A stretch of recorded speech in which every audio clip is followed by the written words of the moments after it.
And we are live. Welcome back here to the LTL podcast. It is it's July. Geez, it's already the end of July. It's almost August. It's crazy. We're like a week away from August. It's July 21st, 2023. Welcome back to another episode here. It's episode 36. We're going to get into the Bryan Kohberger Idaho case. I haven't done one of these streams in a while, and a lot to catch up on in tonight's chat. If you didn't miss I did a morning show this morning. If you haven't missed it, I did a morning show on Tupac, the updates on his case. You can go back there, watch that. It's episode 35. I would appreciate it, but we're not going to waste too much time here. We're going to get into the heart of the show. Just want to make sure that if you're watching this live, feel free to chat over there in the chat. If you're watching this on replay, go down and comment after this video posts.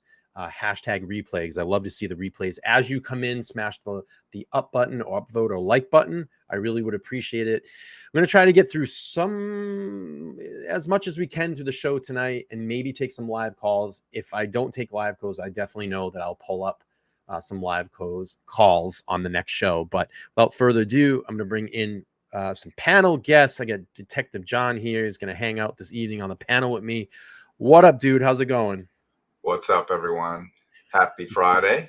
You sound tired, man. Dude, I've had an unbelievable day.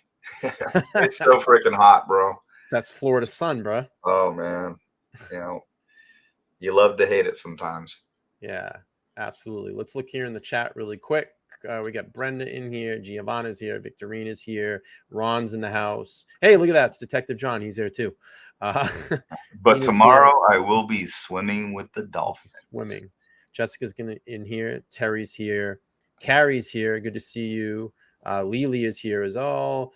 Far is here, and that's a new name. I've seen that. Frenchie's here. Long time no see. Thank you, Frenchie. I appreciate you. I think it's Christelle or Crystal is here. I think that's a new name in the chat. Amanda's here as well. Whoa, got old school, man. Chosen Rosen in the house, one of my mods. Good to see you, bro. Haven't seen you in a while. Hope you are well. I hope you sit back, enjoy the show. So, DJ, we got a lot to catch up on here, man. I haven't done an Idaho stream in a while, and it just feels good to kind of get away from that and then come in and do kind of one of these powerhouse shows. But lots of stuff going on. And what I wanted to bring up first was we got some stuff going on. Prosecutor Bill Thompson argues that Judge violates the Idaho's speedy trial rule. So we'll bring this up a little bit, and feel free to jump in at any point, DJ, and let me know your thoughts. So we're going to read the headline here. This is from the Lewiston Tribune. It's probably a close local paper out in that area, but prosecutor judge can't give Kohberger more time. Thompson argues judge violates Idaho speedy trials rules. And this was printed a couple days ago on July 19th. Moscow Latah County prosecutor Bill Thompson argues the law does not allow Kohberger to partially waive his statutory right to a speedy trial in response to a recent order from the Latah County district judge. Last week, Judge John Judge. I love that name, dude. Such a great name. JJJ, Triple J, ordered to stay of Bryan Kohberger's speedy trial clock as the suspect in the Moscow quadruple murder case prepares to potentially contest his grand jury indictment. Kohberger faces 4 counts of first-degree murder. We already know the background there. Kohberger needs more time to review the grand jury records and transcripts to determine if there are grounds for challenging the grand jury selection process.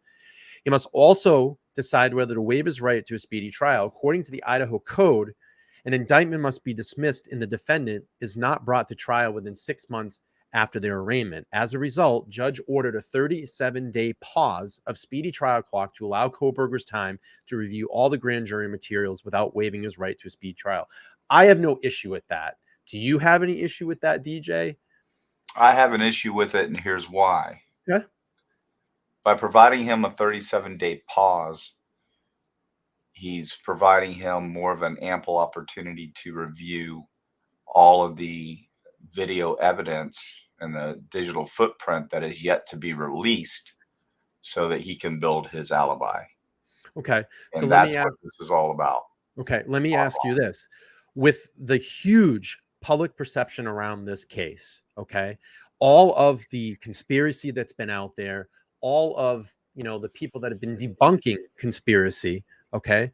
If, let me just ask you, if we don't allow him this extra time and this goes to trial, and let's just say he is convicted, don't you think there'll be mass hysteria out there about, well, you guys didn't give him enough time. You didn't give him enough time. So I'm playing, I guess, devil's advocate. No. You're absolutely right, and that's why Ann Taylor is going to win a lot of these objections. She's going to win them because this judge, if he's being smart, he's not allowing any doors to be open for a potential appeal. So, if you waive your right to a speedy trial, you're basically saying, okay, we concede that this is going to take a long time. So, but under Idaho law, it's 6 months that you need to be able to present your case. Well, I don't see why he's not forcing their hand to go ahead and just waive it. It makes no sense to me. So why not just go ahead and waive it? Well, here's why: because they want to keep that door open for the speedy trial so that they can grab all that evidence and then they can start, like I said, they want to build it. So they want to build their alibi around the digital footprint. So if they've got if that yields that he was in a certain place at a certain time, well, we know that we can't say in our alibi that we weren't there, that we were here. So that's what they're doing. It's more of the, it's, again, you always hear me say, don't hate the player, hate the game. And this is a game. She's playing it well. And this judge, he's a constitutionalist. And like, some people look at that word and they're like, oh, he's saying he's that's not a bad thing. It just means he's not gonna, he's gonna use the letter of the law. He's just gonna he's a by the book judge. So if he doesn't see any harm in allowing him that additional 37 days, then he's going to allow it. And the state can object all they want. And I can tell you right now, the state's probably not going to win that battle because, it's not, the defense can file for, for an appeal. The state really can't. So he's more apt to give the state more or give the defense more and patronize them, because he probably knows, and we're going to have some evidentiary hearings. So he wants to see whatever evidence is ready, what's going to come out. He wants to know about this case. So he likely knows a lot already, and he knows that it's an overwhelming case. So it's no harm, no foul if he allows it. That's just my thought process on it. If it weren't such an egregious case, a quadruple homicide, and the modus operandi wasn't what it was, and all the public opinion, he wouldn't allow it. But he's patronizing the public. He's patronizing, the court. He's going to do whatever he can to make them feel good about it and about him, so that they can get some victories. So I want to go ahead. And they're going to get some victories. They're going to get a lot more victories than normal. I promise you.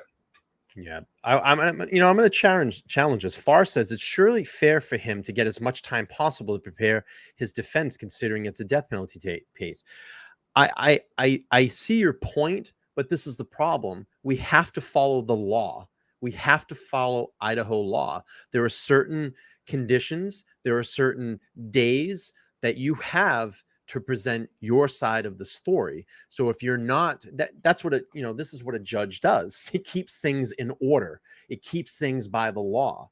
Yes, it's a death penalty case, but you have to be prepared in that certain amount of time to be ready to present your side of the story, your alibi, if is say in the defense. And it's the same thing with the prosecution. If you have evidence that is against a particular individual in a case, it is your duty and your job to show that evidence and be ready to go to trial. What might be cool to pull up is actually the speedy trial rule for Idaho. And let's read it, because I've never read it. So I don't know, every state is different, but we might want to read that, because my response would be, if you want more time, then just waive your right to a speedy trial. Just waive it and you'll get more time. So I don't really. I mean, I understand what they're doing, but by reading by reading the law, we might be able to decipher what the prosecution is saying as to how he's violating the law in allowing the 37 days. All right. I Something. think this might be it. They might call it dismissal of action. I think I could be wrong, but we'll take a look, and I may be wrong, and maybe I have to. So I think they call this dismissal of action. When action may be dismissed, the court, unless good cause to the contrary is shown, must order the prosecution or indictment to be dismissed in the following cases. When a person has held, maybe this is wrong. No, I don't think that's it. Okay.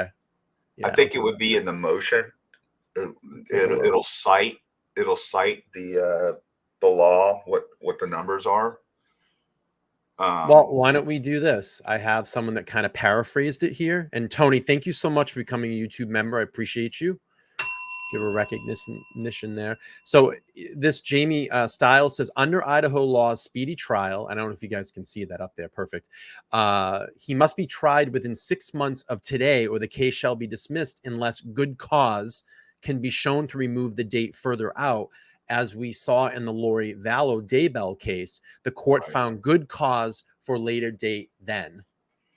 Right, and that's what he's going to find. So that's how Idaho does it. That's not how it is here. But every state has their own laws, and the legislation, pushes those through. So and his good cause is going to be that this is a DP case. There's a plethora of evidence, and they haven't had time to review it. But here's what I would say if I were the judge. They're the ones that said that they wanted to push for the trial to start in October. So hold them to the fire a little bit. I mean, they were, and here's what I believe. I believe that she did that just to be cocky. It was a cocky move. It was like one of those scenarios. Yeah, we're ready because this is a nothing burger. This case is nothing. My client's innocent. So you got to think this is, you got to think this has got to be the biggest case that she's had. I know I believe she's handled some DP cases before, but this is by far the biggest case that she's ever going to handle. I mean, there's so much pressure for the prosecution, and I think there's so much pressure for the defense in this. I mean, this is not just a national stage. When this case goes to trial, it's going to be world stage. That's how big this case is. Well, so, and nobody and anybody would be naive to believe she didn't take this case because she knows that she's going to be a rich woman at the end of it. Yeah, she's going to write a book. Just like everyone in OJ. Just like everyone in OJ is rich. Yeah, they're all rich. Defense and prosecution are rich. Judge Idaho, he's rich. Yep. So everyone that's involved in this case will make money in the end. Yeah. All right, let me read through a little bit more of this article, and then we'll move on to the next subject. But really great back and forth here, really great information. And I love the chat, too. The chat's really throwing in some great questions tonight, and really good stuff. So according to the court documents released this week, Thompson argued Idaho code does not allow defendants this kind of relief if their trial has been postponed upon their own application. Thompson wrote that the Idaho Supreme Court rejected the notion that a defendant can partially but not fully waive his right to a speedy trial. While Kohberger may have stated he does not intend to waive his right to speedy trial, judges' orders mean that the trial must be set outside of a 6-month period, Thompson wrote. Thompson also said that the complainants matters for the case parties, witnesses, and victims' families who want predictability in this case. As a purely practical matter, the parties, witnesses, and victim families members are now in limbo. Will trial be set 30 days if the defendant option or not, Thompson wrote. If the defendant reviews the grand jury materials and elects to challenge them, will the court issue another few weeks of postponement? Thompson said his office understands that the court must balance the needs of the parties in this case. But while the defendant undeniably has the right to review the grand jury materials, the law simply does not allow for the defendant to agree to toll speedy trial beyond 6 months and later invoke his right to a speedy trial, Thompson wrote. So, yeah, I mean, I see where he's coming from. He's right. Yeah. He's 100% right. You But can't have it both ways. You can't eat your cake and have it too, here's like what I'm not liking about this judge. He's creating case law. And we talked about this the other day. He's setting people, you don't know the gravity of what him allowing this grand jury process to be investigated, so to speak, because that's what it is. It's an investigation. So the grand juries are held secret. I mean, they're not to be, made public, and that's the way our nation runs the law. So he's setting precedent here, and he's creating case law, and this is not good. It's not good because I'm telling you, other states, every people are going to be challenging the grand jury testimony and the whole process now that weren't allowed to before. It's just going to open Pandora's box, and we are going to have major, major battles over this judge's decision. I think it was irresponsible of him to do that, and I think it's crazy, to be honest with you. So Joe's says the prosecution needs to turn over discovery and stop making a judge order it. They have turned over discovery, over 10,000. What was it? 10,000 photographs, 51 terabytes of material that are digital or video. Countless numbers of witness statements, countless DNA evidence. Am I missing anything here? Video camera footage, witness statements. Mr. Shirky, you need to quit listening to Ann Taylor and being swayed by her frivolous motions, because the state is not, and I repeat, they are not withholding evidence. The state, Ann Taylor even got up and said, right? Ann Taylor, dude, you She got to go got back, bro. You got to spanked. go back and watch these press conferences. Ann Taylor herself even stood up in court and said, the prosecution, I apologize, Judge. I'm not The trying to imply, prosecution has not done anything to hide evidence. and I don't think they are. Yeah, I don't think But they are. read her response. And if anybody, any prudent person were to read that work of just malarkey and not come to the conclusion I mean, that if you she need me was to, I'll not pull the trying to video up. imply that the state was withholding evidence and the state were violating his rights. It was during the You're last hearing. crazy. Anybody is crazy that reads that and doesn't This is where believe this that. stuff comes from, John, and we know this. We're not going to say the channels, but it's conspiracy channels that you come across and you hear that material, and it's Oh my God. wrong It's because and if you took the time to read documents or watch these court hearings, you would have saw in the last court hearing that she said the prosecution is not holding anything. We just need more time to look through it. That's right. it. And But, so but you only have what she was doing was a 100,000% backstroke, because I promise you everyone that she was admonished for that document.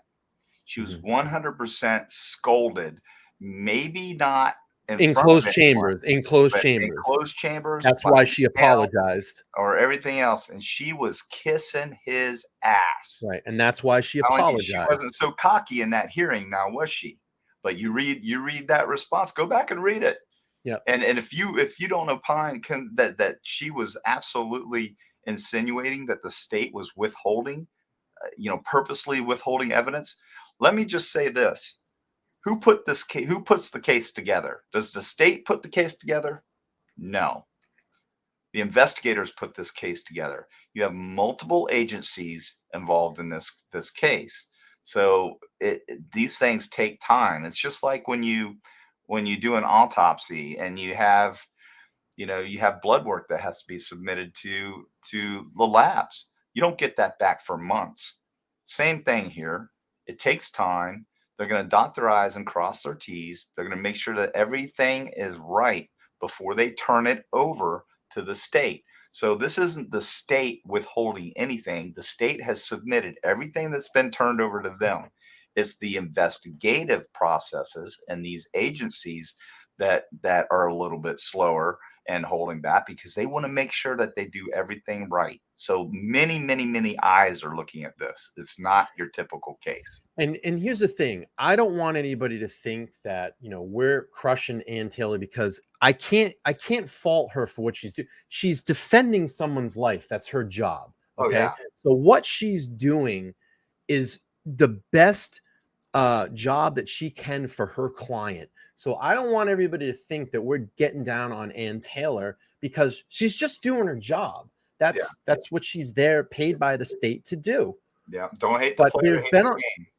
but there's been a lot of falsehoods out there that a lot of people have been putting out on the airways and newsprint, that this prosecution and the state is withholding evidence, and they have not.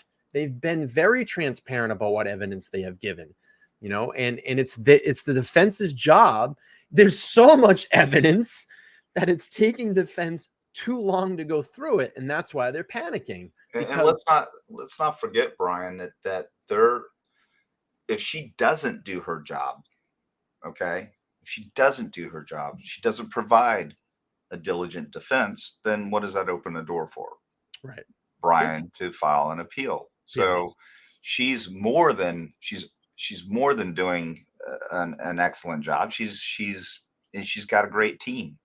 This is a DP case. She's got death penalty specialists on board now that are going to fight this. And we can't get angry at Ann Taylor. She's doing what she's supposed to do, and she would be, negligent to not do so. All right, let's see if I can find the particular spot in this hearing that she essentially apologized, said the state was not holding evidence. I think it's going to be this part right here where it's most interested, but if we can't find it, it's okay. I'll bring it up in another stream. That not producing discovery, especially when it's material, can be a due process violation. And as the court is aware, the state has filed its notice of intent to seek death against Mr. Kohberger. These are critical, relevant materials, all of them, including the police training records. They're necessary.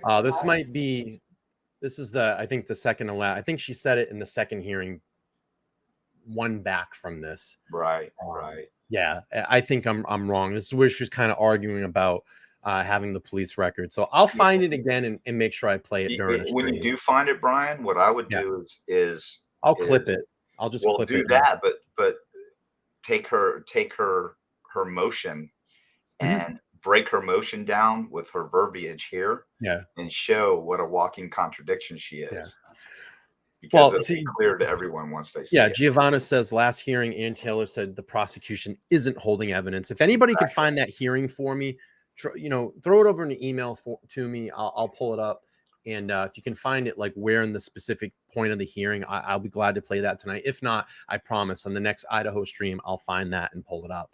I just want to do this in the interest of time so we don't slow the show down tonight, because I wasn't really prepared to show it up, play it tonight, because I had other materials lined up. But we'll move on here. I think that was a great little segment that we had there.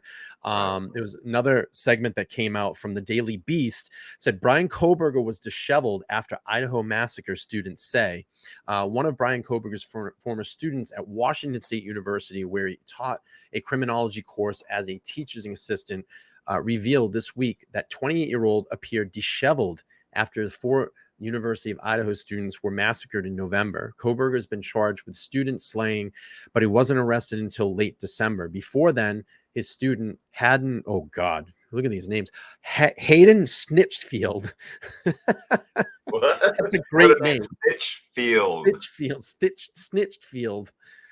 told the King Roads Killing podcast, Kohberger continued teaching his classes, but he was a noticeably different person after the murders. I think it's Stitchfield said Kohberger had stubbled after slayings, and his hair was messier. I remember seeing him and thinking like, oh man, finals must be really getting to him, he said. After the slayings, Kohberger was also grading much easier than before. The previous point of heat, contended between him and 50 students. Stitchfield said Kohberger was pled not guilty to all charges against him and is scheduled to face trial in October. So a little bit of an update there. I mean, yeah, it's just kind of like, could just be all speculation type of stuff. We really don't know. We really weren't there, but we'll go on. We'll move on here. How about he was just extremely drained? Yeah. Because disheveled is like untidy, Right. scruffy, or you just not looking like your normal self. Tired, wore out, mentally drained, worried, concerned. So All of the above. yeah, here's one from ABC News. ABC News reports, and I'm gonna bring this up a little bit here. Idaho college student killings. Prosecution dispute DNA could have been planted at the murder scene. So we'll read a little bit of this article, and I do a video I want to pull up as well. Idaho prosecutor responds to a suggestion from the defense that suspect Bryan Kohberger's DNA could have been planted at the scene of last year's quadruple murder, saying does not support one of the requests for additional discovery. In previous court filings, lawyers for Bryan Kohberger asked more information on the genealogic analysis used to zero in on the suspect, attempting to cast doubt on the strength of the investigators' evidence. And while it pointed to just their client, the defense lawyer does not. The defense lawyer even questions the investigators' objectivity. The Latah County prosecutor leading the case against Kohberger said in a court filing Monday that none of the defense arguments hold water as reasons to share the additional information. The state is at a loss as how that theory supports a claim that the IgG information is material to the preparation of his defense, they wrote. Investigative genetic genealogy, IgG, helps law enforcement eventually link Kohberger to the crime scene after a more common DNA criminal profiling method called a short tandem repeat analysis, STR, first found no match with the DNA left at the crime scene. Prosecutors said the profile used in their IgG was informed by the same DNA as the STR analysis they performed, and they were already handing over information related to STR analysis. Really nothing new here. I mean, we have the background here. The defense said in a June filing that Kohberger's DNA could have been planted, put on the K-bar sheath by someone other than him, by someone through the investigation, for instance. This is classic It's O.J. Simpson. Yep. Classic. And I said this, John. I said this a couple of streams ago. I've been saying this. Yep. They went back and probably watched the court proceedings because in O.J. Simpson, what happened was in that trial, if you go back and watch it, and I should review it before we go into supposedly October when this case happens, but I should go back and review it, because what they're going to do, what Taylor's going to do, is make this about the police department and make this about the investigators and make it about the witnesses. And that's exactly what they did in the O.J. Simpson trial. They got crime scene detectives up there on the stand. They challenged them on their procedures. They impeached their testimony. They got them up there and questioned their evidence collecting tactics, how they organized evidence. They're going to get investigating officers up there and beat down their credibility. We saw that with Furman when they put him on the stand. There were the alleged allegations of racial, what's the word I'm looking for? Racist statements and profiling. And they made that about the police. And what happened when you made it about the police and you turn against the police? All the evidence that was pointing in the direction of O.J. Simpson all went away. It got erased. And you know what? And they did a damn good job at it. We have never recovered from that. We have never recovered from that. And we never will. Because perception is there now. They created it. And, and I'll give you an example of that case. Mark Furman. Mark Furman, have you ever used the N-word? Well, no, I've never used the N-word. Well, guess what? We got video. Doesn't matter. Doesn't matter. He lied in everyone's eyes because he did use the N-word, but he used the N-word in a script that he was reading from.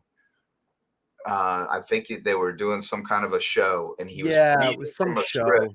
So they impeached his testimony. Yep. So anything that he testified to now is subject. He's a liar, is what they're saying. Yeah. He's a liar and he's a racist, and that's what they did.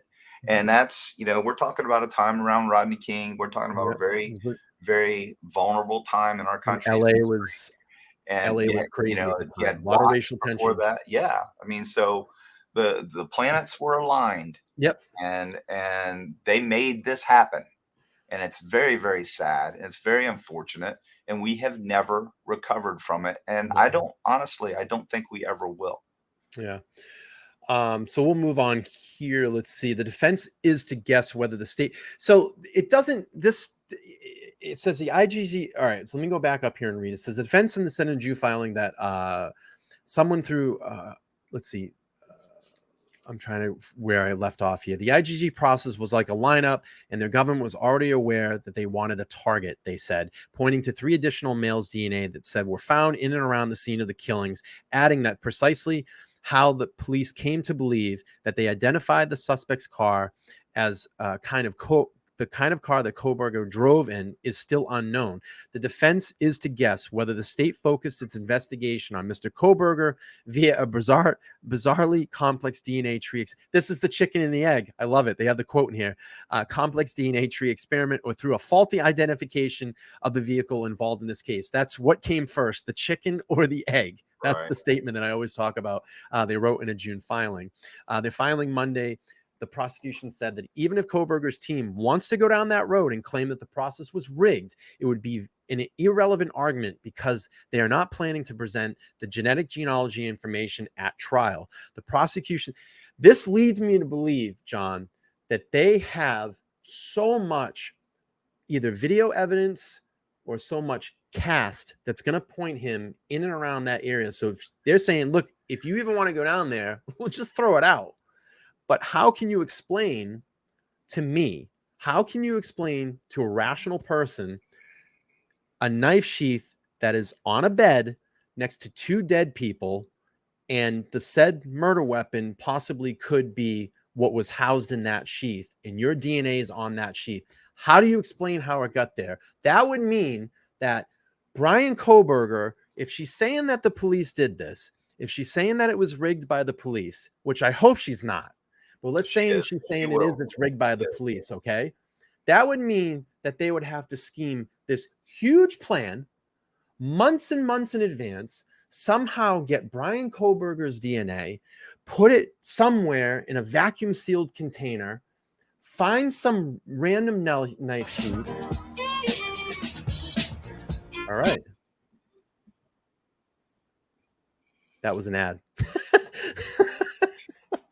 That was great. Did you lose your train of thought? That was thought? perfect timing. It was in the art. It was in the article that I had pulled up, but that was hilarious. It was perfect timing. Find Bryan Kohberger's DNA, somehow get it, put it away in some sealed container, and then say, "This is the guy. This is the guy that we're going to frame." Take this DNA, place it on a knife sheath button, and go in and do this awful deed to these 4 individuals, plant the knife sheath, get out of there, and say, yep, Bryan Kohberger did it. So I don't get it. and I've done this. I've done this before on another show, and let me break this down. I'll just use, instead of using the short term, I'll just call it what it is. The family tree DNA. Okay, that's what we're going to refer to it as. Irrelevant. Does not need to be discussed. Does not need to come up in trial. They don't need it. And here's why. Because it doesn't matter how they confirmed that BK was the contributor to the DNA on the sheath. All they needed was a tip. They got the tip. Mm-hmm. We don't know which tip it was, where it came from. Allegedly, it came from a WSU security guard who saw the car, called it in. The car's got a sticker on it. They ID'd him through the sticker because it's a campus sticker. Okay, once they had that lead, they went ahead and they were probably already surveilling him. They knew he was going to be headed to Pennsylvania. And they contacted the Pennsylvania State Police. Pennsylvania State Police staked out the house, waited on the garbology, the abandoned property, to come out, and then they simultaneously probably started doing that work. Now, it doesn't need to come into court because we've already got the tip, and the tip yielded what? A white Elantra. What are we looking for? That's circumstantial evidence, yes, but we're looking for a white Elantra. What does this cat have? He has a white Elantra. He lives 8 miles. 8 miles. That's probably what, a 15-minute drive from the campus that he works at to the side of these homicides. So any prudent person is going to look at that and go, wow, this is a very viable suspect. So what do? They do surveillance on him then. They watch him. He's cleaning his car. He's doing all this stuff. He's walking around with gloves on. He's doing all this weird stuff. And they get his DNA and they match it up to the sheath, and bam, this is our boy. Okay. Now it takes a little more work than that, Right. but common sense has to come into play here. So the state wants, the defense wants everyone to believe that, okay, well, they're not going to use this. We want it because that's how they identified him. No, it's not. It is not how they identified him. It was just part of the process, and they were able to say that beyond a reasonable doubt that Mr. Kohberger and PA is BK's dad. And how many, I forget the number, but it was astronomical. And it's simple. Octillions. Yes. Which is the distance from the sun to Jupiter. And then to top it all off, when we do hook him up, we get a buccal swab, which is, we swabbed his mouth. Mm-hmm. We compared that to the DNA on the sheath, and bam, lo and behold, it's him.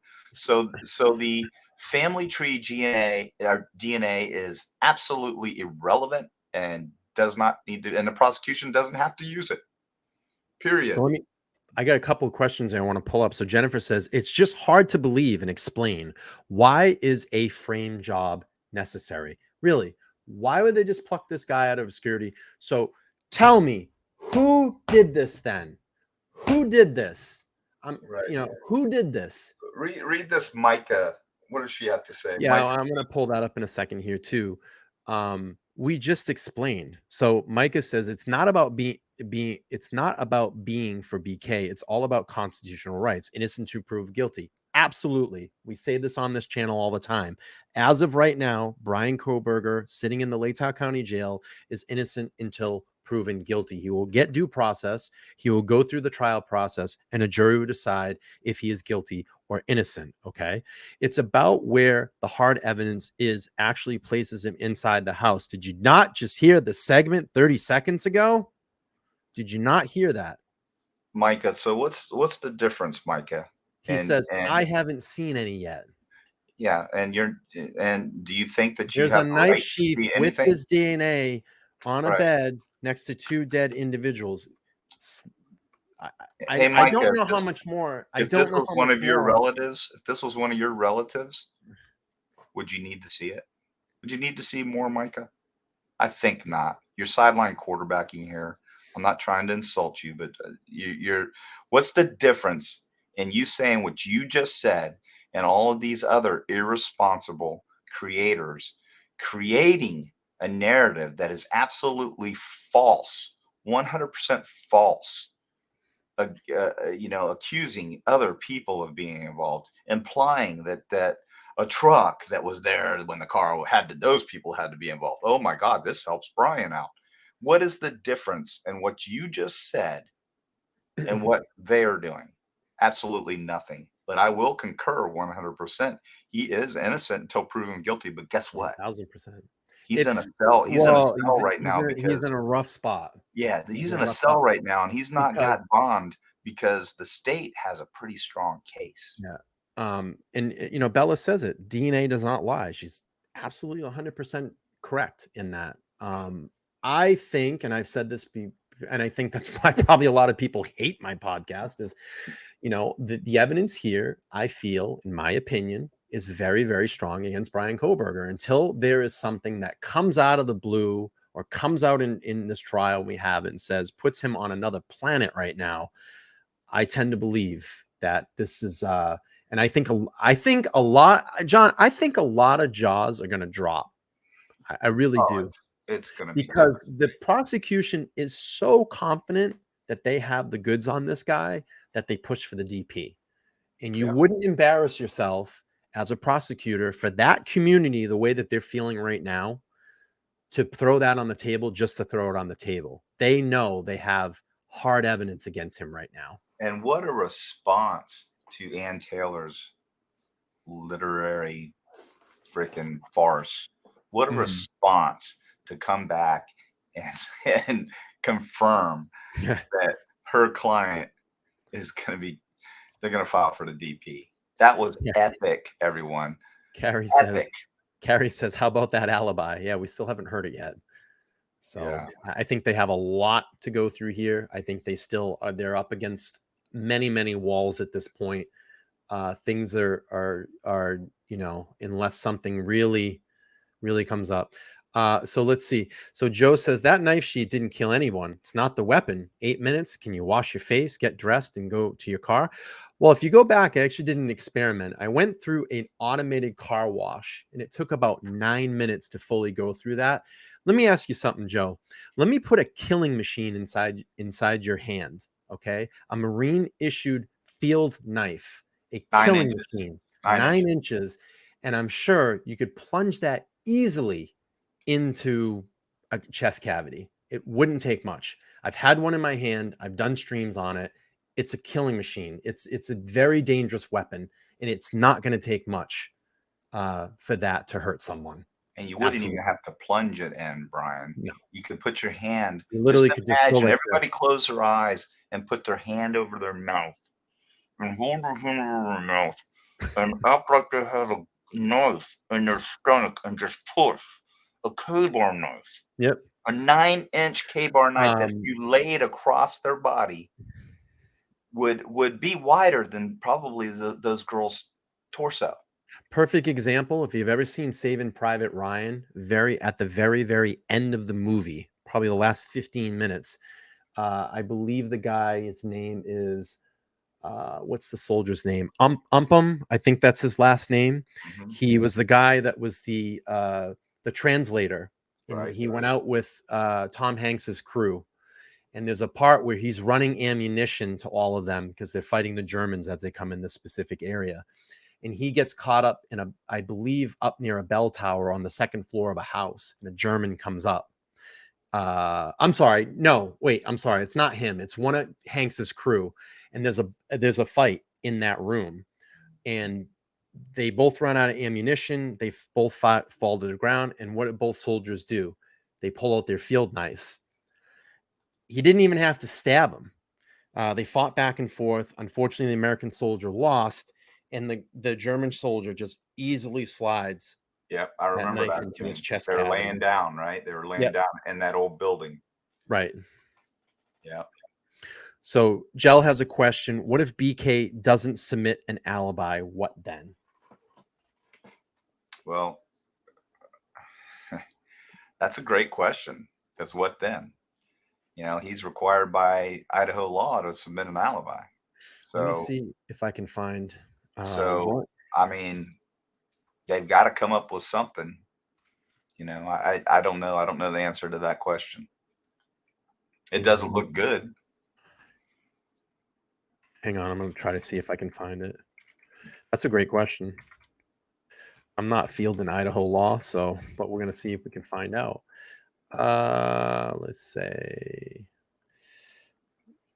But he has a limited time to provide it. If he doesn't provide it, then he's, you know, he can't provide it if he goes outside that window, because that gives him an advantage. So notice of defense of alibi at any time after arraignment before a magistrate upon a complainant and upon a written demand of the prosecuting attorney, the defendant shall serve within 10 days or such different time as the court may direct upon prosecuting attorney a written notice of intention to offer a defense an alibi. Such notice by the defendant shall state the specific place or places at which the defendant claims to have been the time of the alleged offense, and the names and the addresses of witnesses upon whom he intends to rely to establish an alibi. Within 10 days after the receipt of the defendant's notice of alibi, but within no less than 10 days before a trial, unless the court otherwise directs, the prosecuting attorney shall serve upon the defendant or his attorney a written notice stating the names and addresses of witnesses upon whom the prosecution intends to rely on to establish the defendant's presence at the scene of an alleged offense, or any other witnesses to be relied on to rebut testimony or any defendant's alibi's witnesses. Under 3, if prior to or during a trial, the party learns of an additional witness whose identity, if known, should have been included in information furnished under subsection 1 or subsection 2 of this section, the party shall promptly notify the other party and his attorney of the existence and identify of such additional witnesses. Upon failure of either party to comply with the requirements of the section, the court may exclude the testimony of any undisclosed witnesses offering such party as to defendant's absence or from present at the scene of the alleged offense. This section shall not limit the right of the defendant to testify on his own behalf. For good cause shown, the court may grant an exception to any of the requirements of the subsections through 1 and 4 of this section. Right. So I'm going to go back to what I said earlier. This is, if he doesn't, he's got till what is it, the 24th, 27th? I can't remember. What is he got? What was the date? 27th. So he's got till that date to provide his alibi. If he doesn't by that date, then he can't later come up and say, okay, well, I have this a is witness. where I was. But herein lies the problem with the evidence in general. So why is it that he can't provide an alibi right now? I can tell you 100% why. He wants to see that grand jury testimony. He wants to see what the state has so Right. he can fabricate one. And Ann Taylor will help him do that. I promise you. So they're going to break down the digital footprint, and if he comes up with an alibi and it contradicts the digital footprint, then fine. But if the digital footprint contradicts his alibi, then that's not good for him. So that's why they want this extra time. People can dance around this all they want, but it's obvious to me why they want this time, because they haven't been given all the evidence yet, and they want that. And well, I think they want to see what's in that grand jury testimony. They want to unseal that so they can see it. And yeah, but you know what, man? I don't think there's a lot in that grand jury testimony. I really don't. All that grand jury testimony is it's really not, probably it's more than what the PCA had, but it's on the same token. But you're going to get, right. I'm sorry to cut you off. You're going to get DM and BF's testimony, because I heard there at a rumor that they were there in front of the grand jury. The exculpatory evidence, right? Right. Yeah, whatever. The exculpatory evidence that these two witnesses have, it's ridiculous. It's ridiculous, everyone. But hey, it's a process. We're gonna have to figure it out. But I can tell you right now, there's no exculpatory evidence. And I'll say it again. If you look up the definition of exculpatory, if there were truly exculpatory evidence, that man sitting in orange right there wouldn't be sitting in orange. He'd be sitting his ass at home, or he'd be out on bail sitting his ass at home. And the charges would be null prost. There is not exculpatory evidence. That's just a big word that they're throwing out there to make everyone believe, oh my God, this word exculpatory, that means he gets off. It's not. Telling you, it's a nothing burger. And that is a pun. All right, let's hear a little bit here from I believe this is Law and Crime Network. Let me just make sure I'm quoting the right source. Yeah, Law and Crime Network, that they're going to talk about the battle of DNA and the potential defense here. So let's listen. Genetic genealogy is simply a tip. It's a lead generator. It's a highly scientific tip, but it's still just a tip. So we can point law enforcement in the right direction with this technique, but they still have to perform their full investigation. Genetic genealogy and how it was used in the Idaho 4 murder investigation is becoming a major issue in the case against Bryan Kohberger. And now, court documents reveal Kohberger's defense may claim DNA on a knife sheath was planted. Thanks for joining us here on Law and Crime. I'm Anjanette Levy. We reported a few weeks ago that prosecutors asked the court to issue a protective order on the genetic genealogy information developed by the FBI using a DNA profile obtained from the snap of the knife sheath found on Maddie Mogen's bed. Kohberger faces the possibility of the death penalty if convicted of the murders of Mogen, Kaylee Gonsalves, Xana Kernodle, and Ethan Chapin last November. The defense wants to show how the FBI used DNA to create family trees that led them to Kohberger and his father. It's clear from reading court documents and from covering the case that law enforcement had very little to go on until genetic genealogy came into play. Kohberger's defense attorneys wrote in their objection that they want to see how many other potential suspects were overlooked. And they even suggested that Kohberger's DNA could have been planted. They wrote, what the state's argument asks this court and Mr. Kohberger to assume is that the DNA on the sheath was placed there by Mr. Kohberger and not someone else. Let me ask you a question. I'm going to raise this question right now. If this wasn't such a big deal about that knife sheath and like how everybody is dismissing this, okay? If it wasn't such a big deal in this case, then why is Ann Taylor trying to always get it thrown out? Because it's the nail in his Because coffin. it's linking him to the crime. It's laying there on the bed evidence. next to two dead people. How did it get there? So let me ask you, let's logically think about this. If this wasn't such a big deal, then why in every single motion, Ann Taylor is trying to get rid of DNA evidence and get rid of that sheath? Yeah. I'll leave you with that. She's pretty gonna, logical. She's going to have multiple suppression hearings, and the main thing that she wants to get rid of is that sheath. That's why the video footage, the body cam footage of the first responding officers, if it doesn't show that knife sheath's there, then there's a problem. And here's why I think the state came out and announced the position of the knife sheath, because there could be an actual problem with them walking in and it not being visible. So the state came out and was a little more descriptive and said, hey, the knife sheath was laying face down and it was between the bodies and the comforter. So you know what happens on a comforter? It's puffy. So when you lay something on it, it will kind of conceal itself. Yeah. And if you're walking in with a body cam on and you're level and you don't get right over the bodies and you turn around and you're like, okay, this is a crime scene, we got to secure it, and you walk out and that's not seen, then guess what? The defense is going to say, oh, well, it's not in there. Why didn't you see it? So they must have came back and planted it. Now, a detective walking in there, he's not going to have a body cam. He's a suit and tie. Yep. So this is their ploy. This is what they're going to try to do and cast out. And remember, the scariest part about this whole thing, the scariest part is they've only got to have one idiot on the jury to get a hung jury.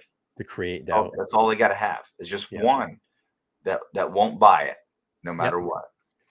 All right, let's play this. An investigation that spans hundreds of members of law enforcement and apparently at least one lab the state refuses to name. Prosecutors have now responded to the defense's objection, writing, presumably then, defendant was attempting to show how the investigative genetic genealogy information is material to the preparation of his defense when he asserted that someone other than the defendant may have placed his DNA on the K-bar knife sheath. But the state is at a loss as to how that theory supports a claim that the IGG information is material to the preparation of his defense. In other cases, prosecutors haven't been forced to turn over the genetic genealogy information. I spoke with CeCe Moore, an expert in the field, about this earlier this year. The precedent that we've seen set is that this does not need to and should not be presented in court in front of a jury. So far, it's really been discussed in pretrial hearings, grand jury trial hearings, if at all. I've been on hold for dozens of cases to be an expert witness, and I've been canceled in every single one because of the precedent that we're seeing set, because of the rulings the judges are making. Oftentimes, when the defense tries to object to the genetic genealogy, and they lose, which they have in every case so far, they end up doing a plea deal. Kohberger's trial is currently set for October. Meanwhile, I spoke with Kristen Slaper, an expert in DNA analysis, who managed DNA analysis for years for Ohio's Bureau of Criminal Investigation's Crime Lab. I asked her about the possible claim that DNA was planted. All right, let's listen to the expert, everybody. We have an expert that's going to chime in here. Now, I'll be honest with you. I did not preview this video. I pulled it up at the very, very last minute before I went live. So I'm getting a first-hand look at this too. But I'm pretty sure I know where this expert's going to go with this. And the arguments over genetic genealogy. What's important to remember is that, first of all, DNA on its own doesn't mean anything until you have a standard to compare. So what I mean by that is you could run DNA tests all day long, get profiles from someone or multiple people, and you don't really know what it means until you either put it into the CODIS database or you compare it to a standard that's submitted. So in a situation like this, where I hear that the claim is DNA is planted, I think it's important to remember that Bryan Kohberger was not known. Nobody knew who did this. John, are you hearing this? I think that's important because in order for something to be planted, it has to be a pretty, it's got to be pretty planned out. You're hearing this expert, right? Yeah. So are we debunking some claims in the room tonight?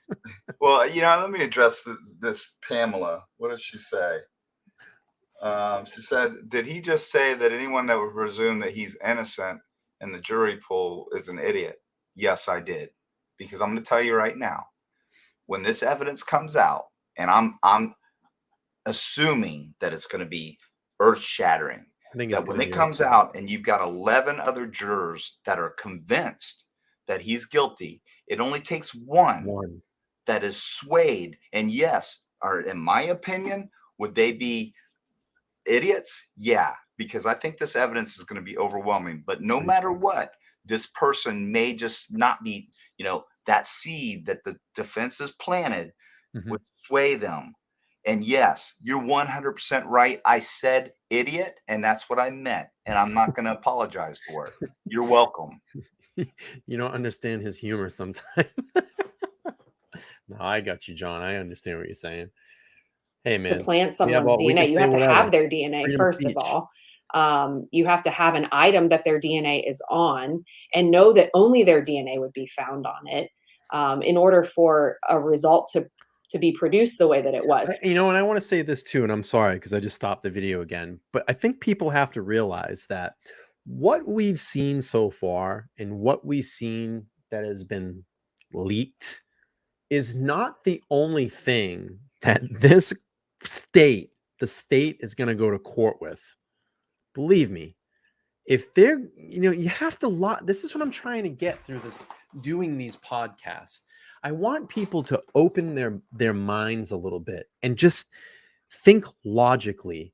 Do you think, I'm being serious here, do you think that the state, a prosecuting office, would seek a death penalty case to just roll the dice on the table and say, well, maybe we hit double sixes? Do you know the embarrassment there would be for that office, the state, the county, the families, the friends, the relatives, the victims? It would be what am I trying to say here? They would be a laughing stock if you think this is just the minimum evidence that they're going to go forward with. I've got one better, and we've talked about it. So are we to all believe that the Moscow PD, the Idaho State Police, the Washington State, FBI, the FBI, the probably Secret Service. We don't know. Pennsylvania Mm. State Police, and other agencies, all these labs, were all just going to conspire together to go get this student That would be at WSU, plant his DNA, find a knife sheath first, okay? Get his DNA and plant it in a male-female snap and place it on the bed so that we could just all presume that it was planted. Now that would be the biggest conspiracy. Yeah, let's the use our world. common sense here. Right. First of all, the question I would ask would be, why? Why would anybody do that? Right. And that's One. exactly what this witness is saying. And two, I mean, this expert is saying. why would any of them risk their longtime careers, their integrity, their credibility, and everything else to set this man up? Why? So you can believe that he's innocent until proven guilty? And it just makes no sense. We all know he's innocent until proven guilty. That's just the way our system works. Right. But again, his ass is sitting in a small cell, and he's got no bond. If there were exculpatory evidence, he wouldn't be sitting in that cell, and he'd be out on bond awaiting trial. Bam. All right. For it to be one person know that only their DNA would be found on it, in order for a result to be produced the way that it was, for it to be one person on this knife sheath, for it to be enough DNA that you could generate a profile from this, that you could put it into CODIS, that you could then go on to do genealogy. You have to have a decent amount of DNA for that. And so let's it has to be. If you haven't seen a K-bar knife, this is a K-bar knife. That knife is so razor sharp, it would take barely any pound of pressure to push that into someone. And let's just say that you are wielding that thing around, the damage that can do. I mean, it's a killing machine. Really carefully planned, I think, if you're going to plant someone's. What's that, DJ? Not to mention the guard would actually make it a more powerful, like a hammer. thrust. And the guard, if anyone doesn't know what the guard is, it's that part right before the handle that protects your hand from sliding down the blade and cutting yourself. And it gives you leverage. And the end of that knife is made to deliver blows. It's like a hammer. Yeah. Right. It's brutal. It's a brutal knife. It's a killing and then, like I said, not knowing offensive weapon killing machine. That's 70 years they've been using this. Who the person is. Marines. When the DNA lab runs the test, the DNA lab is only generating what's there and what they have. And we always had a saying in the lab that you either get the right answer or you get no answer. Because you're working the evidence that gets submitted by the law enforcement agency. And sometimes you would get a profile and other times you wouldn't. So in my mind, to plant someone's DNA, I think it takes an awful lot of work. And I think it's a little bit too coincidental with all the other facts of the case. Not knowing the outcome, not knowing who did it, that's just my opinion. So the state says, they had this unknown DNA profile. As you mentioned, they didn't get a hit in CODIS. So they send it to a private lab. There are a few private labs that will do this work for law enforcement. But then they hand it over to the FBI, and the FBI comes up with this SNP profile. It's a different type of profile from the STR used in the lab. And I think this can get very confusing for people who aren't familiar with this. So they hand it over to them, and then they build family trees based on the information that they are given. And then they kind of hone in on him. But the defense makes it sound like they may have overlooked other potential suspects. So I think a couple things on that. Yes, what we call a SNP profile or a SNP panel is different from conventional DNA testing. Conventional DNA testing is looking at 20 or 21 locations, depending on which kit you use in the lab. And if you have that profile, you can directly compare it to a standard from a suspect. And you can see, does this exactly match this person or not? When it gets put into the CODIS database, the same question gets asked. Is this matching to someone either at the state level or at the national level in the CODIS database? in a situation like this where you have a good enough amount of DNA. What a great expert, by the way. And it's a single source profile, you then can go on to do the SNP testing. SNP testing is, if you've heard of the Human Genome Project and you've heard that they sequence someone's DNA, that's essentially what developing a SNP panel is. It's sequencing the DNA, and then it's looking at certain segments of the DNA and comparing it to people that may be similar or not. The origination of this type of testing was really intended for SNP testing or to determine how similar someone's DNA was to their ancestors. So I submitted my sample to Ancestry, 23andMe, and they could tell me, okay, your DNA is very similar to people that live in Eastern Europe, which I always knew. I always knew that I was Polish. And so, yes, my DNA most likely matches that. That's all SNP testing is doing. It's basically saying your DNA has a lot in common with someone else. And that in the situations of ancestry testing, it's populations from Eastern Europe or Ireland or wherever it's from. In a situation like this, they're taking that SNP panel that was developed at a private laboratory, and it's 700,000 locations on someone's DNA. They upload it in a very similar manner to uploading an STR profile or a normal profile to the CODIS database. They upload this SNP panel or SNP profile to these publicly available databases, and then ask the question of how related is the person who owns this profile, i.e. is the DNA from the knife sheath, how related is this person to somebody available in these databases? I think it's important to note that the databases are publicly available databases. So someone took the time to take their sample, their own profile, their own SNP panel, and upload it to say, where are my relatives? Who am I related to? I want to trace my own family tree. Right. I want to see, my own background. So once that comparison, they take the SNP profile, they upload it to that database. Once that's done, the returns that come back are potential family members of this person. And the return could be a first cousin because of the relatedness and because of the DNA from the evidence profile looking very similar to the person in the database. Because of that, that's how they know the potential relatedness. So once they figure out who's in the database and they find out the identities of those people, again, those people have uploaded their sample. They have given their information. It's public. Once they figure that out, they then develop the family tree. So when you're talking about there could be other potential people, it's probably other relatives of that initial sample that got uploaded. That's interesting.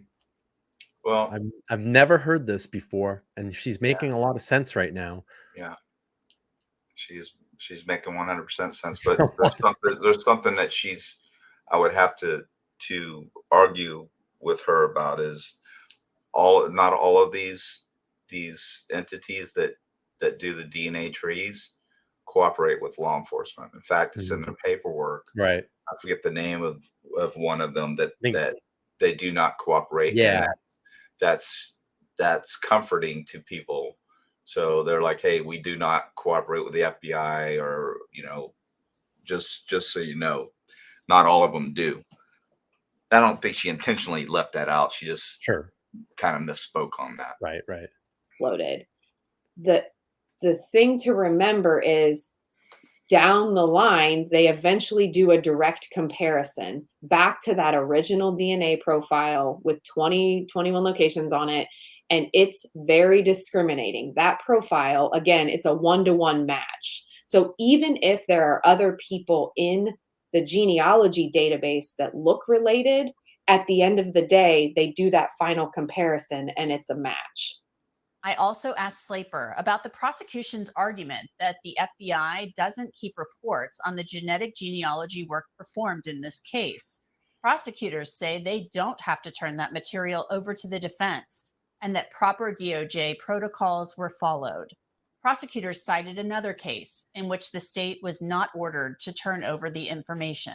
I mean, my opinion is that I don't see I understand they don't want to turn it over because the people who are involved along the way, what I mean by that, the people who are in the database, um, they gave their stuff willingly, right? They uploaded their information willingly if the FBI used the publicly available databases, GEDmatch or Family Tree DNA, which it's everybody's understanding that those are the databases they should be using. So I think what they're trying to prevent is that there's people along the way who are related to Bryan Kohberger at the end of the day, that don't need to be harassed. You know, they don't need to be questioned about their DNA because, again, remember his DNA matches that DNA profile on the knife sheath. So I Do you know how I'm gonna many? I'm gonna back that up for a second. Hang on. Just so everybody that's been doubting and you know, been against this all night. Let's just hear what let's hear what the expert said, okay? Let's back that up really quick. About their DNA because, again, remember his DNA matches that DNA profile on the knife sheath. I heard that right, DJ. Did she Yeah. say that the DNA profile matches the DNA on the knife sheath? She did say that. Okay.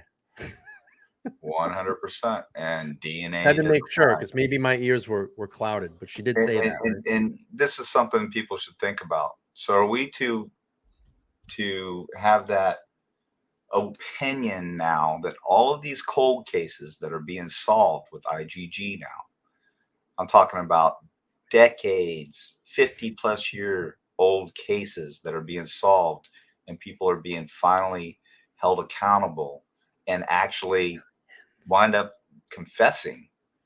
You know, one that I just recently saw is like, yeah, you know, I did it, but I'm just wondering why it took 35 years for you to arrest me. Mhm. And he killed a cop.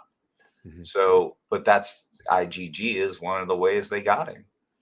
And in my opinion, okay, the state's not going to use it. Okay, they're saying they're not going to use it. And Ann Taylor said, because here's the problem: if Ann Taylor could conceivably start just subpoenaing everyone in that family tree and harassing, like she said.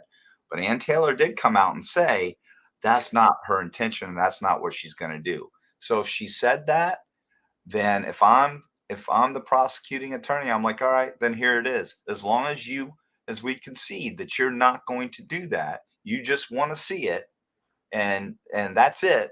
Then let them have it. Mhm. Shut them up, because it's casting all this doubt publicly, and it's ridiculous. Just some of the stuff that he's done is questionable in my book. It's like fighting her on releasing records on these officers. That's silly. Okay, they weren't gonna testify. They're irrelevant. But okay, here you go. But instead, you know, she forced his hand, and it looks bad. He needs to just give her what she wants. It's not a big deal, and You it's think pretty he's just routine. you think he's just trying to be like a thorn in her side too? Well, I think he's a little bent at her verbiage and the Sure. way that she's insulted him, and Yeah. she has. Bottom Yeah. line, no matter what anyone thinks, that response was directly insulting. And Yeah. I'll say it again. I know she was admonished. I've been in Yeah. court too many times, everyone, to know how judges think. And when they see something as poorly written as that, and that was a very unprofessionally submitted document, Mhm. and I can guarantee you, no law professor would suggest she write that, because it was wrong, and she did it tactfully on a Friday, you know, knowing that it would be out there, Yeah. it would Over be the weekend, released, right? and we would all be talking about it. Yeah. And then you have some of these other creators, like you talk about, jumping up and down that she created this masterpiece and she just totally dissed the state. You know, Right. one, it was just ridiculous the way she was acting. I mean, Yeah. she was just laughing, and you know, it's pretty disgusting to me. So let's do this. We'll finish up this video. I have a photo that we can talk about too, and then I want to wrap up the show for the evening. And I have a lot more actually. I have a lot. of tabs pulled up here that I haven't even got to this evening because this has been such a great show so far. And sometimes you plan a show and it kind of morphs into something else. And I couldn't be more prouder of the show. It's been a really, really great show. And I want to just thank DJ for being on the panel again with me this evening. But let's do this. We'll finish this video out, and then I have a photo that I want to bring up that's been circulating around the interwebs, and we'll talk about that a little bit. And then I like to wrap up the show with my tradition now is to show a positive story out there at the end of the show. Hey, can we answer before, after that, can we answer Lisa's question, Lisa Wilson? Yeah, let's pull it up. I didn't see it. Is it back or is it pretty relevant? It's let's see. It just says, I'll read it to you. Good evening, to John and Brian. Yep. Question is for me whether, basically she's asking how come they didn't find any DNA in the car. And my response we don't know yet. Yeah. Well, my response is, A, we don't know that for sure. But B, I've worked many cases, many cases where no DNA was found. And look at the Murdaugh case. Murdaugh case, no DNA. He could, and remember, we all got to remember it was 28 degrees that night. So what do you think he was wearing? Mm-hmm. You think he went in there with a a pair of underwear and a t-shirt on? Yeah. No. He was heavily clothed, and he may have derobed before he got into the car. Sure. And it would have been very easy to do that. And I can derobe in under 5-6 seconds. Yeah. So that's not earth-shattering to me that there's no evidence in the car. We don't know yet. We don't know. And that's probably something that's going to come out at trial. If there is there. But we also got to remember, Brian, that he had a month and a half. Yeah. And they've got him scrubbing that car. Yeah. So any DNA on the outside of the car, don't forget what this man has been studying. He wants to intern with the police and work on, crime scenes and work on the technology end of crime scenes. That's what he wants to do. So he knows what's going on, and he knows that he can scrub the outside of that car, like underneath the handle where DNA would be if he's smart. Inside the car, the windows, any surface. Yeah. Now cloth and porous substrates are going to be hard to get rid of DNA, but again, he had quite a bit of time to clean that car, and it's not uncommon. Everybody's like, oh, there's got to be. It's a bombshell. If he doesn't have evidence in that car, then he must be innocent. No, wrong. Absolutely wrong. Yeah. Again, I think that's going to be something that probably comes out close to trial. Let me just recognize this $20 super chat. I thank you so much, Lou. Lou says, and he's using this power of the super chat to get this out there, and he's got some capitalization out there. He says the overwhelming amount of evidence against the suspect is so strong that the Latah County prosecutor Bill Thompson had no choice but to seek the death penalty against the defendant. That is a fact, and that's how strong Lou feels right now. Lou, thank you so much for giving the $20 super chat and for excuse me, and for voicing, letting your voice be heard. We appreciate that. All right, let's finish up another 5 minutes in this video. Lou, how dare you use your common sense? How dare you? How dare you use your common sense, my man? What is wrong with you? Then we'll pull this photo up and debate that a little bit, and then we'll end on a positive note tonight. I love it. Good stuff. So there are private labs that are doing this type of testing, whether it's the SNP panel or the genealogist, and they are providing a report that shows exactly how they got to the answer that they got. So I'm not sure that it's required to turn it over, but at the same time, it probably would make the case, open the doors for here's exactly how they got to the answer that they got to. Understanding that I think they're trying to protect private citizens. But in full disclosure, my opinion is just show what you did and how you got there. Typically, we've heard about genetic genealogy being used in cold cases. In this case, it was used in a newer case. Does Kristen Slaper believe investigative genetic genealogy will be used in newer cases in the future? Yes. Where other leads have been exhausted? I think that this is the way some of these cases are going to go, with the understanding that the genealogy labs and the companies that have those databases, they set parameters for the type of case that is going to be allowed to be searched in those. Also, those companies that have those databases, they require people to opt in to be available to search for law enforcement. But I do think there are many current cases where that comes to mind. It's important to remember that in order to do genealogy, you have to back up a step and you have to have DNA, and that DNA has to be uploaded to CODIS. Given that this type of testing is newer in the field of DNA analysis, there's not as much oversight or regulation Absolutely. as other DNA analysis and the CODIS database. That's regulated by the FBI. So there are groups that are working currently to develop protocols and procedures, whether it's for the lab that's doing the SNP testing or for the genealogists in how they're developing those leads. There are groups Thank you, that Vivian. I are appreciate you. developing The $2 protocols super for how sticker. that should go, Thank because you. it shouldn't be a secret. It's not a black box, voodoo magic, whatever. It should be available. But I do think that there are techniques. There's also what we call the familial DNA testing, which uses the CODIS database. And that has been, if you look at around the country, that has been regulated by courts across the country, whether the state is allowed to do it or not allowed to do it. And that was, probably about 10 years ago, that whole idea started.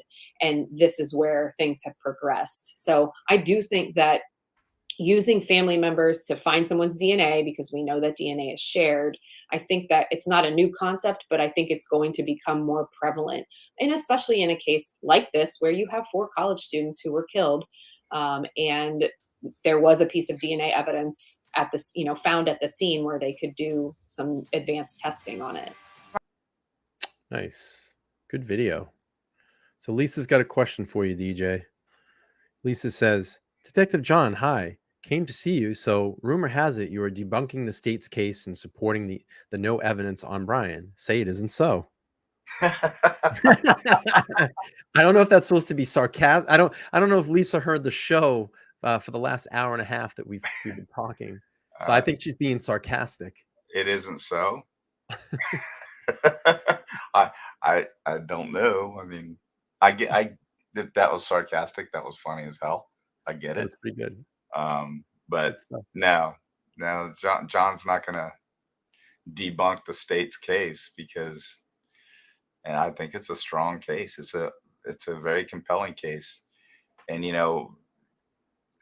to listen to some of these other shows is just, it's comical. I literally laugh my ass off listening. I heard one say, and I'll quote him, you shouldn't be so naive to believe that a woman or a few women didn't commit this crime. He actually has followers agreeing with him. It's disgusting. I just caught one of my moderators, not a member. I just gifted him. What happened? Tsunami, his membership probably ran over. He's my moderator. I just gifted him a membership. You've been caught, buddy. You've been caught. Double jeopardy. No, I'm just kidding. But look at what's going on now. Are these other so-called creators going to jump on this same bandwagon on these 2 other? There's 2 other cases out there, right? 2 other serial killers that just got arrested. You've got one in Portland and you got one in New York, all in 1 week. So, and I believe that Rex, my boy Rex in New York, I'm calling it now, that guy is going to be probably in the top 3 prolific serial killers of all time. Yeah, it's going to be. I'm telling you right now. Believe it or not, I'm coming back tomorrow night. We're going to do another Rex show tomorrow night. So yeah, and so why aren't they jumping all over this guy's case? I've been covering it. It's the same exact evidence, the same thing. This is the same types. I think it's even crazier because now they're saying I was reading today that they're looking in New Jersey that he might have victims, and this makes sense, John, because what is in New Jersey? 4, right? 4. Well, listen, this is what we've talked about. He had a house, he had a timeshare, a house in Vegas, right? What Right. would be out there if prostitutes is his thing? Why would he go to Vegas to Right. pluck out prostitutes? Absolutely. Why would he go to Why would he go to New Jersey? What's in New Jersey? Atlantic City. Yeah. Yeah. You'd be around the casinos, prostitutes. Yeah. So if prostitutes is his thing, that's where it seems like he was hanging out. And the reason why serial killers target prostitutes is why? Why do you think that is? Well, they're weak. They're probably not going to be accounted for if they go missing. Right. And it's sad. It's a sad A thing. lot of people don't realize that, but that's the Right. truth. I mean, It's who's sad. going to miss, a now these girls, for the most part, from what I just, I'm judging them by their looks. Forgive me, but they, I know a street prostitute from a call girl. Yeah. It's a huge difference. You go right, like here in Daytona, you go down Ridgewood Avenue and you see a prostitute. She's got pick marks all over because she's a meth addict. Mhm. These girls were call girls. We weren't and picking on Jersey. They were, I won't want to say they were high end prostitutes, but they were a different breed of prostitute. So, Right. All right, let's reel back in here to Idaho for a minute. So there's been a new photo that's going around of said supposed screenshot of some new footage that may drop, and it has to do with hang on one second. Let's see if we can see this. So I put together this little presentation, I guess. So if you look up in the top right corner, there's this camera footage, and we haven't seen the footage of this, and this would be that front facing camera here, that little bulb camera at 1112. Now I find this interesting. I just kind of lined up some things. You have the pumpkins over here. You have those Christmas lights that you can clearly see that's wrapped around here. But I want to, I wanted to show, if you go to Google Earth in 2023, that house now is blurred out. So, and I've said this all along, and we've known this, these houses that have been blurred in and around these roads, and we've been kind of talking about that house specifically behind King, the King Road house, that it's been blurred. I believe footage there as well, too.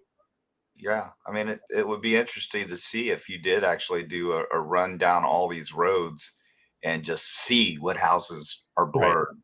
Because we could all assume that they have video footage, because obviously this was one of the main, when they were showing the officers canvassing, that means going and, searching the immediate area, not doing knock and talks, and that you see where the officer's standing to his right shoulder, that is a light bulb camera.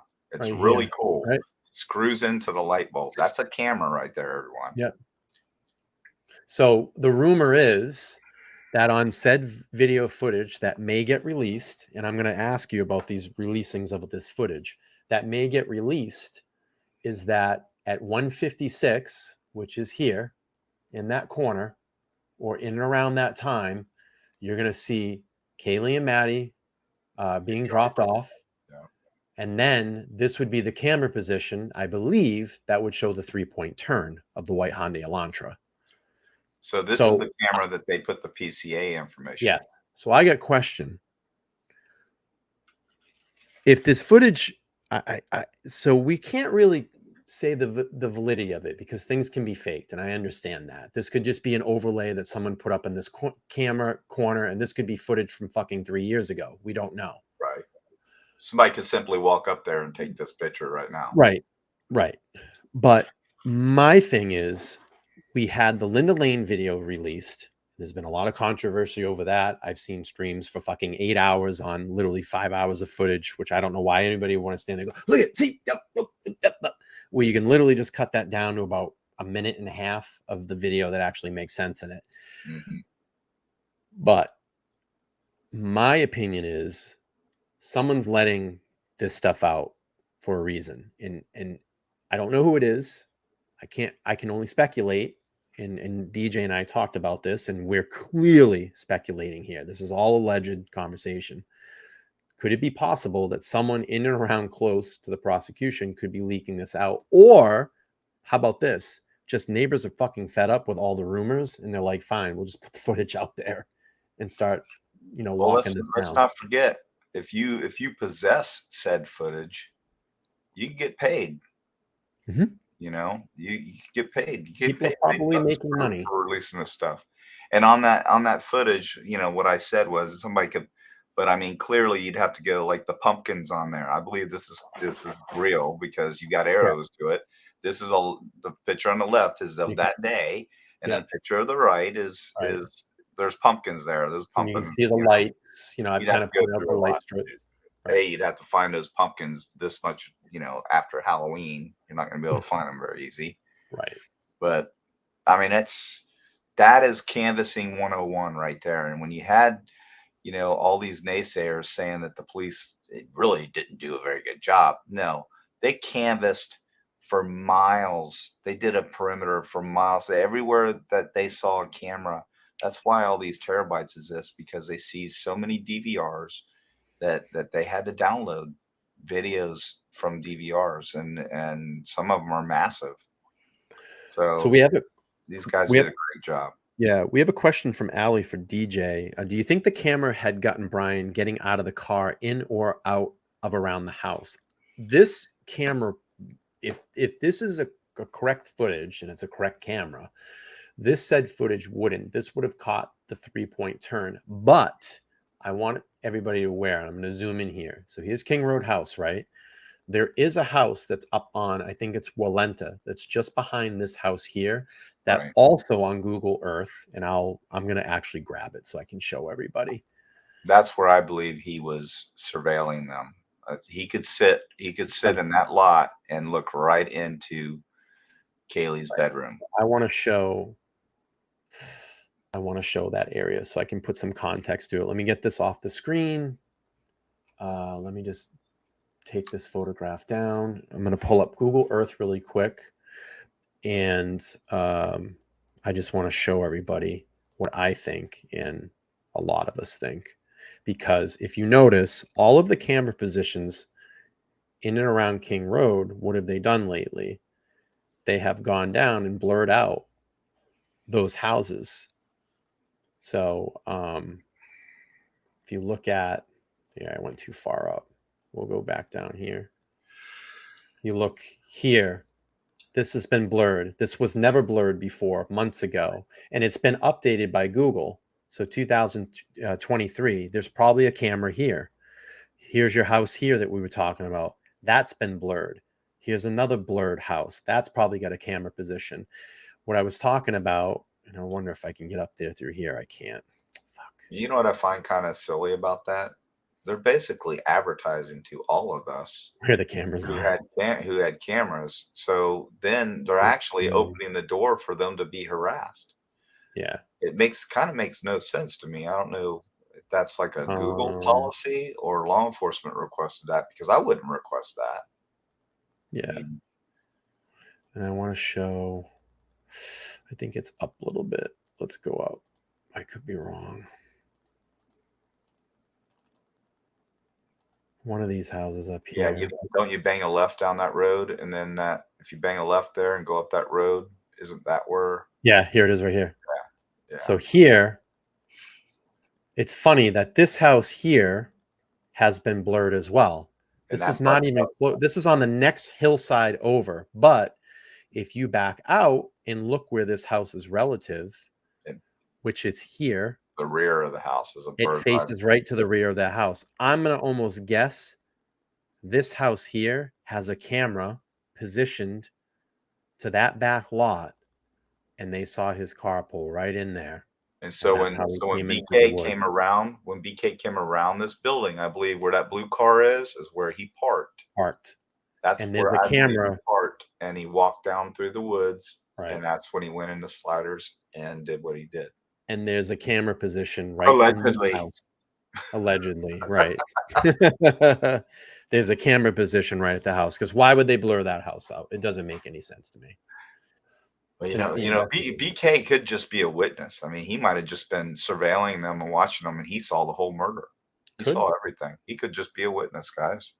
Maybe.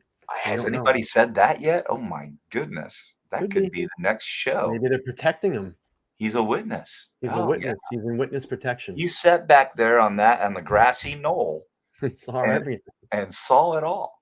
He knows who actually did it. They got him in protective custody. Oh, I went the wrong way. I think he's with a vegan diet. I think he's being sarcastic. All right, let's end this show on a positive note. I've been trying to do that lately, and here's a really great story that came out of Texas. I don't have a video for it, but we'll read here. July 19th, Fox News reports Texas volunteers attempt world record for longest line of sleeping bags for homeless veterans. So a team at Baylor University in Waco, Texas, successfully laid out 1,203 sleeping bags. In a massive effort to bring awareness to the fight of homeless veterans, a team of Baylor University in Waco, Texas, lined up 1,203 sleeping bags stretched a quarter-mile long to provide comfort and hopefully break the Guinness Book of World Records. We saw the sheer number of sleeping bags that had been collected and really got a hold of us, Sam Esperanza. 24, an event manager at Bailey McLean Stadium, told Fox News Digital. The current world record for the longest line of sleeping bags is 550, according to the GWR website. Once we laid them out, we saw that the 550 was only halfway there. We were like, this is insane. It's gonna be a lot. It was a lot more sleeping bags than we could ever imagined. And you can see them there with the photo. They broke that world record. That's fantastic. It's actually 1,419 feet.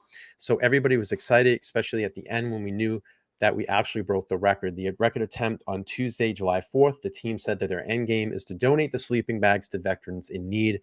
There are over 2,000 homeless veterans in Texas.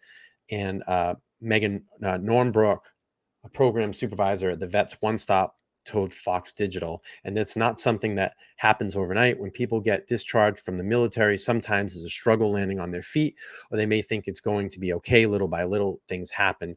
Every transition is different. And you can see the sleeping bags there being laid out on the field. Awesome. And it just continues to go on. So really fantastic job over there at Baylor University. I salute you all for helping out our homeless veterans and doing something right in the world and not, kicking these people to the ground and providing some comfort and warmth for them at night. So very admirable thing. And really quick, what I wanted to share all of you before we get out of here, I'll give DJ a ending comment if he wants, but if I can get this photo to pull up. Pamela said, got you, detective. I don't want you to think I was picking on you, Pamela, but sometimes you have to look at things. You have to, some things just don't hit you in the face. So you just got to kind of, I try to bring a different perspective because, let's face it, I've been there. I've been in the trenches. I've worked major case crimes and I know how this process works. I know how the defense works and things. I know how the judicial system works and things. And I'm not saying that I'm the most qualified or the greatest, at anything. All I'm saying is I know things that a lot of people don't know. And you have to take a step back and look at the big picture. And you can't let these subliminal messages that you're hearing affect your ability to think for yourself. And I'm not saying that's what you've done, Pam. I'm just saying in general, don't let these subliminal lies affect your gray matter capacity to differentiate what's true and what's not true. It's silly. You got to look at, okay, the fact that A, they've got proof that he bought a K-bar knife. B, he drives a white Elantra. C, he's peeing in the area multiple times, and there's all kinds of other stuff. DNA on the knife sheath. The DNA on the knife sheath. Oh my goodness, I forgot about that. Yeah. So even Next to two dead if bodies. the DNA on that knife, even if the knife, let's just say hypothetically the knife sheath didn't exist. Okay, let's say that. Do you not think that eventually, based on the car alone, he wouldn't have been pinpointed as a suspect? Mhm. I think so, and I think that they would have gotten a digital footprint. They would have put it together. They would have put him in the box. They would have had enough PC to actually detain him and move forward in a grand jury, even without the knife sheath. I've convicted. I haven't personally, but I've put together cases with a lot less evidence than that and gotten convictions.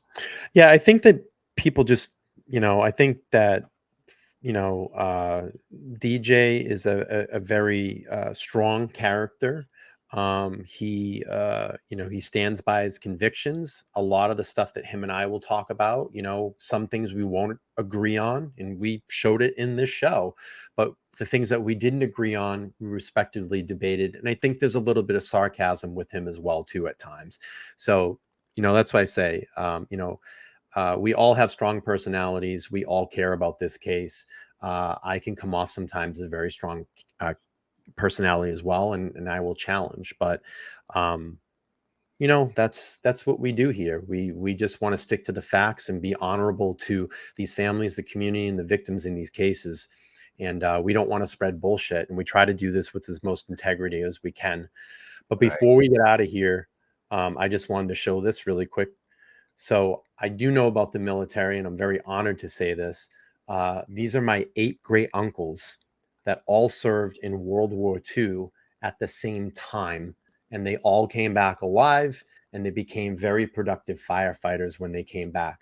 So if you ever heard of the movie Saving Private Ryan, well, I'm not going to dump on the Sullivans, but they ain't got nothing on my family.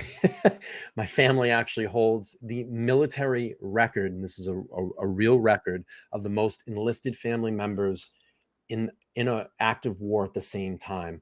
And these motherfuckers went over and kicked a lot of German ass, and their stories are amazing. And I'm so honored and so proud that these gentlemen served our country to go over and not just wipe out Nazis, but to obliviate Nazis and take care of that shit over there. So very honored. Awesome. That's an awesome Very story. So honored. they had a direct link to the movie Private Ryan?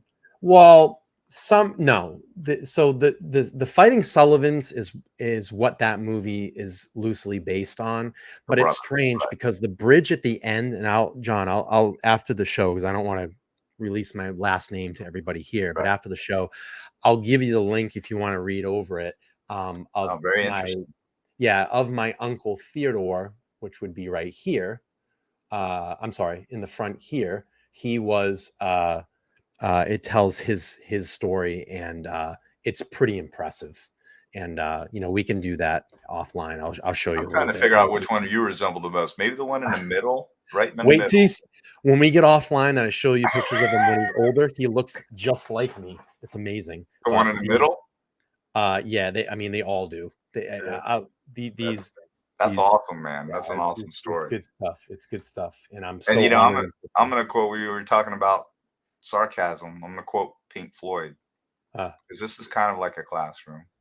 No dark sarcasm in the classroom. Yeah. Little Pink Floyd. All right, folks, we're gonna get out of here. I'll be back tomorrow night. Probably gonna do Long Island serial killer tomorrow, because there's been a lot of new evidence in that case. This is episode 36. DJ, thank you so much for joining the panel again. It's great to see everybody in here. We saw some new names. If you haven't gone over and subscribe on your way out, smash that like button and hit the bell notification. I will be back. I'm Bryan. That's DJ. And we'll be back for another episode soon. So episode 36 in the books. See you guys all later. Glad you got to see me. Absolutely. Have a good night.